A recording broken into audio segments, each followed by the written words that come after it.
In this video, we're going to cover the last section in Chapter 3, which is 3.6 Indirect Proofs. So we started talking about this method in Section 2.5, that it's an alternate method of testing for validity if we almost work backwards and try to contradict ourselves. So it's called the indirect approach. And we did this in the previous chapter.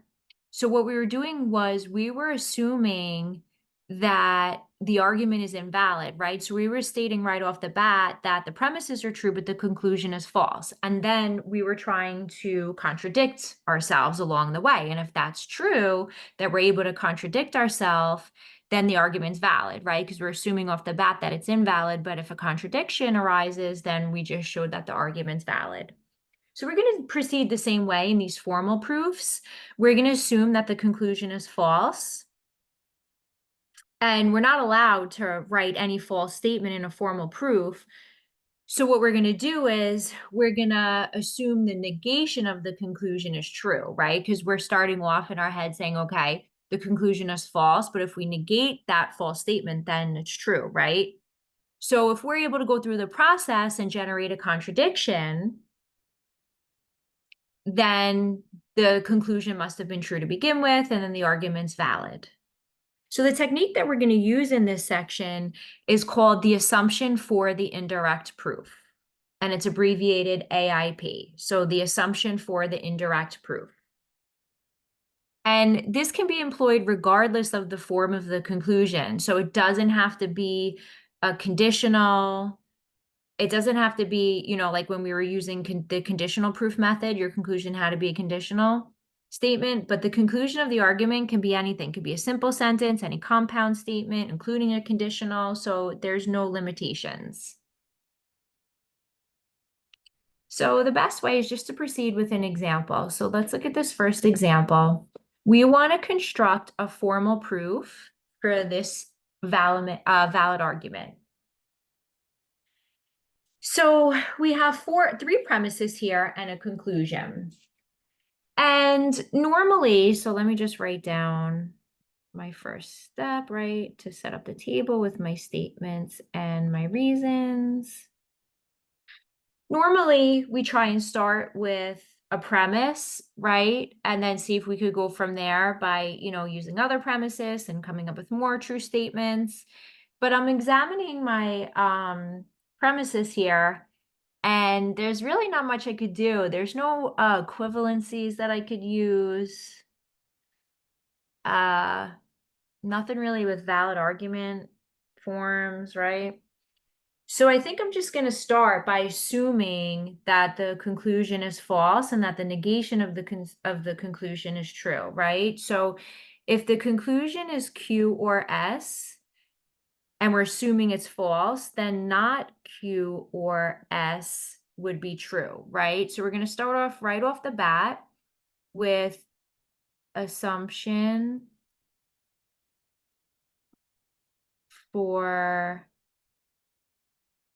an indirect proof, which is just AIP. So going forward, I'm going to use that, I'm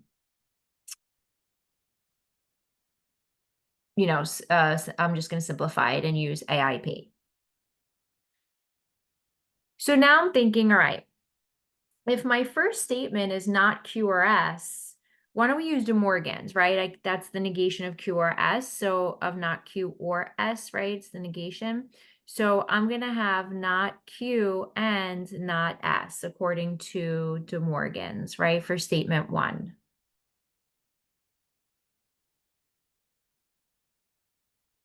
And then since it's a conjunction, right, what's nice to do is just then say, okay, the left-hand side and the right-hand side of that conjunction are both true. So we could say not Q is true and not S is true by our conjunctive simplification. So we're using the conjunctive simplification for statement 2.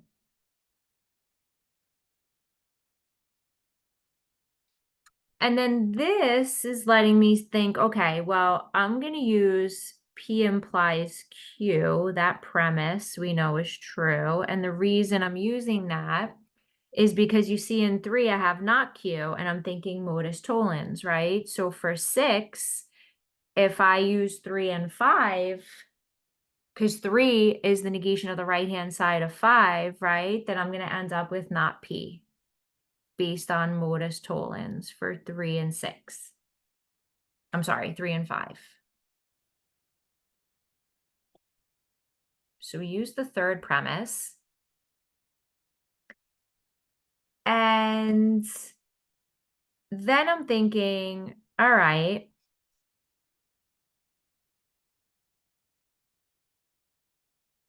we have either P or R implies S. And in 6, that statement I have not P, and I'm thinking disjunctive syllogism with the first one, right? So look, if I state P or R, right, as my premise, look what I have in 6, I have not P. That's the form for a disjunctive syllogism, right? So then my conclusion is that R is true. So by the disjunctive syllogism, DS, right, for 6 and 7. And then now look, R is the left-hand side of that second premise, that conditional, right? So I'm going to state R implies S, which is a premise. And that's the form, right? Look at that pattern. That's modus ponens. So that's going to let us conclude that S is true, right? So modus ponens for 8 and 9. So I used all my premises, right? We showed that now in this last statement, S is true, but then I'm looking back and I just realized, look, you see in 4, we have not S, we're saying not S is true, but then in 10, we're saying S is true. That's a contradiction, right? So since we just contradicted ourselves in 4 and 10, because remember what we're assuming off the bat, that the argument is invalid, right? We're assuming that the conclusion is false, but we just contradicted that whole assumption. And if we're contradicting ourselves about something being false, then it's really true, right? So we just showed that Q or S is true based on a contradiction on statements 4 and 10. So, just to kind of reiterate, that means that our initial assumption was incorrect. And we just showed that Q or S is true by contradiction. So that's what's going to happen if we're able to, contradict ourselves. That last reason, right, for that conclusion being true is going to be a contradiction.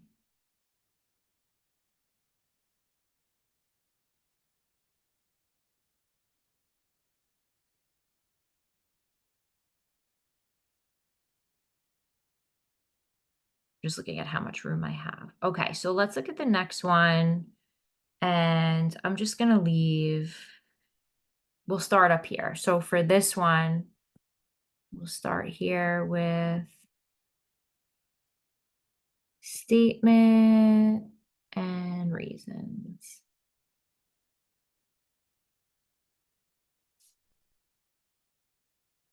So let's approach this kind of how we always do. Let's look at the premises and see if we could start with any of them and use, either equivalences or valid argument forms. We weren't able to do that in the previous one, but maybe we can for this one, right?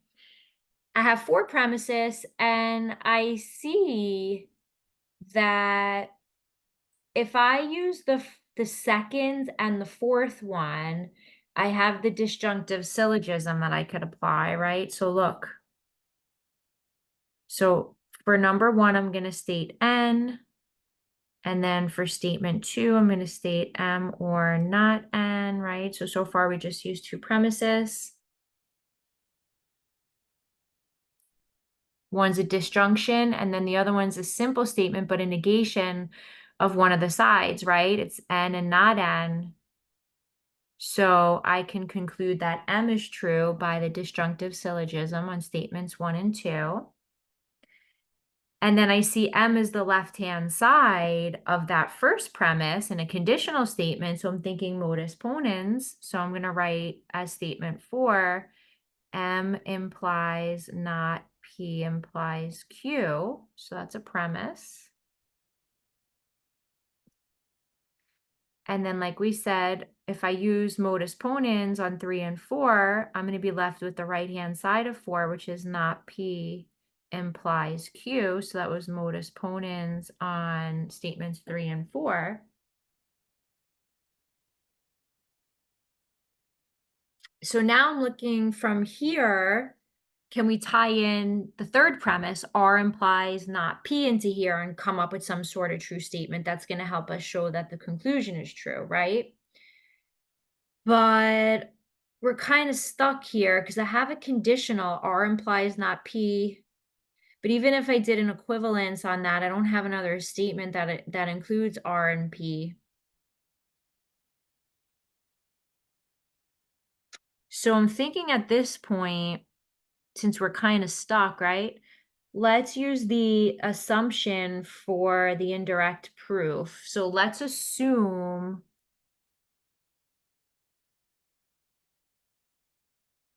that the conclusion is false. So if we assume that Q or not R is false, then that means that not Q or not R is true, right? So this is the assumption for the indirect proof. Remember AIP.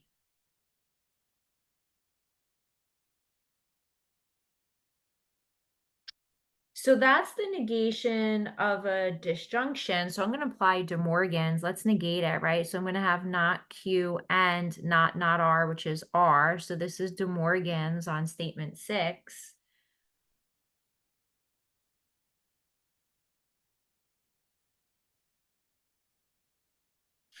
And, every time we have an end statement, a conjunction, it's nice in case we need it. Let's just write the left-hand side and the right-hand side as true statements, right? Because we could do that by the conjunctive simplification.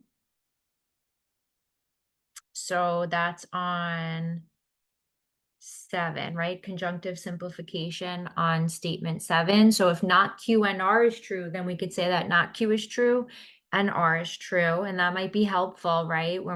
Because we're ultimately trying to, since we are assuming the conclusion is false, now we have to have a contradiction somewhere. So let's see what happens. So you see how we just said in 9, we know that R is true. And look, R is the left-hand side of this premise that we didn't use yet. So I'm thinking modus ponens. So let's state that premise. R implies not P.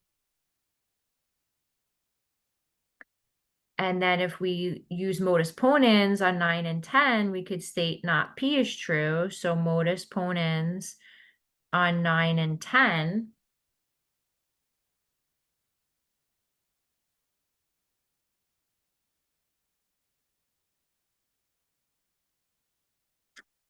And I also see that we can use modus ponens on 5 and 11, because look, 11, not P, is the left-hand side of the conditional in 5.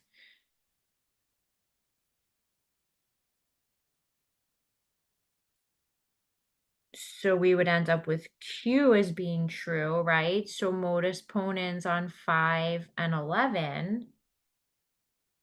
And then that just contradicted what we got in 8, right? So you see how 8, we stated that not Q was true. But then in 12, we're saying that Q is true. So that's a contradiction, right? So since we contradicted ourselves and we were assuming that the conclusion is false, we could conclude that it's really true, right? So Q or not R, which is my conclusion, is true based on the contradiction in statements 8 and 13. I'm sorry, 8 and 12. So that's the goal.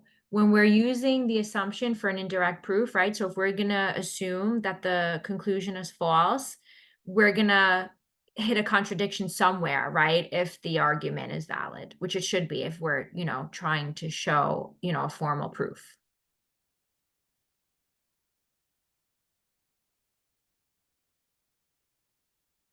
Okay, so let's do one more just to make sure that you guys are okay on your own when you go to practice these.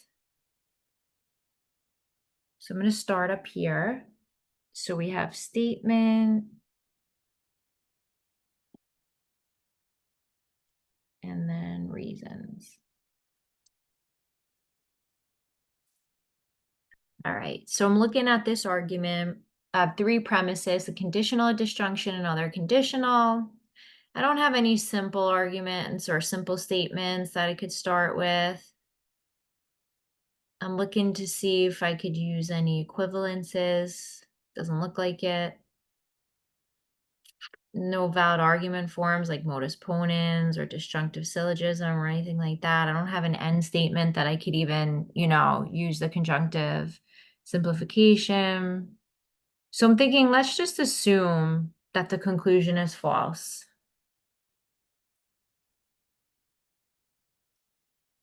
And let's try to contradict ourselves. So if D implies A or C is false, then not D implies A or C is true. And the reason is it's the assumption for the indirect proof. So AIP again.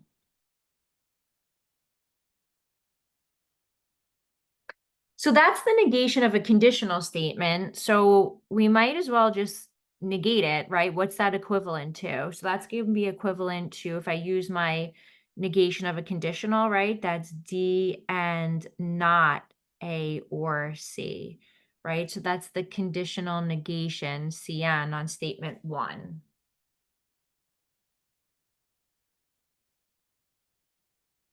And I have a conjunction, right, in 2. So it's nice to just use that and say, okay, with the conjunctive simplification, that the left-hand side is true and that the right-hand side is true, not A or C, right, by the conjunctive simplification. So whenever we have a conjunction, we could assume that if the conjunction is true, then the left and the right-hand side we could assume is true also. Because that's the only way conjunction is going to be true, right? True and true.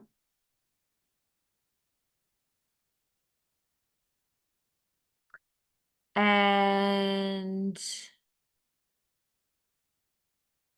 now let's see what we could do. So I'm looking at my premises and I see that the first premise is D or W implies P. I have a D, right, in 3, and I already know it's true. So I can say that D or W must be true, right, by the disjunctive addition, right, on statement 3. So then now if I write my first premise as statement 6, D or W implies P, right, that premise. Now I see modus ponens, the pattern for modus ponens, right, in 5 and 6. 5 is the left-hand side of the conditional in 6. So if I apply modus ponens, then we're going to say P is true.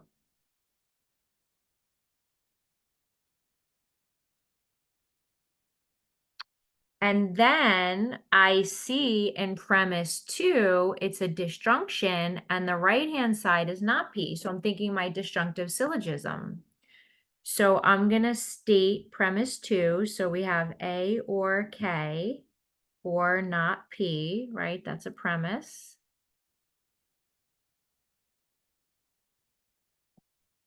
And then I'm going to use my disjunctive syllogism. So I could say then that A or K is true by my disjunctive syllogism on 7 and 8.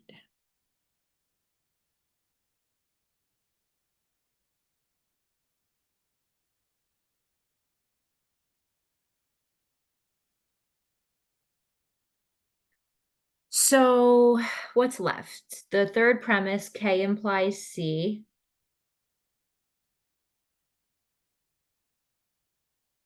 But I think we need to do a little bit more work before we could use K implies C. So I'm thinking, because we need to, maybe we could do something with C or not C. So what if on 4, you see on statement 4, we have the negation of an or statement. Let's do De Morgan's, right? Because that's equivalent to not A and not C. If I do De Morgan's on 4. And it's nice when you have that end statement because we could say that not A is true and we can say that not C is true, right? By the conjunctive simplification on 10.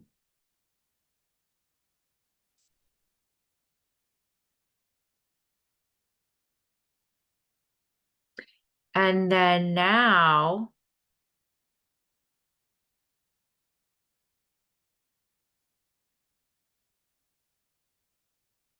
I'm going to use my premise K implies C. We could state that that's true.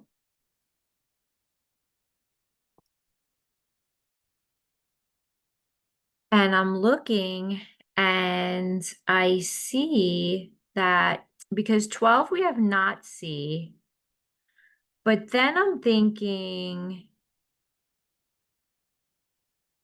if we could somehow use K implies C and maybe K, right, to use modus ponens and show that C is true, that would be a contradiction because I'm looking at number 9 and we have A or K.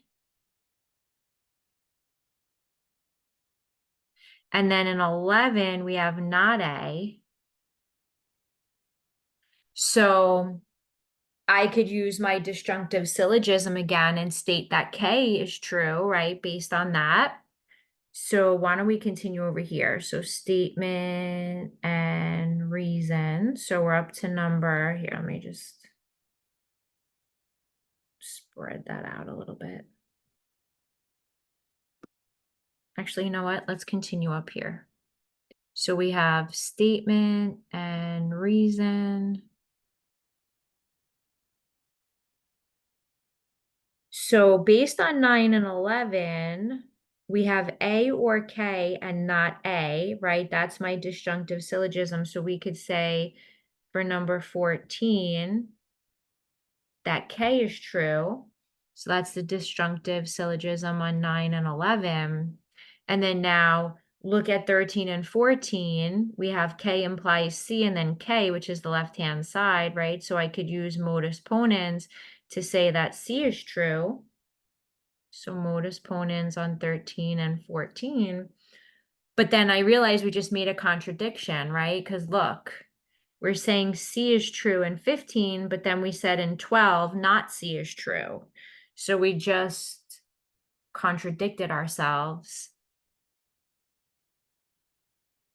So in 16, we can conclude that D implies A or C, which is our conclusion, that it's true, right? Because we just made a contradiction.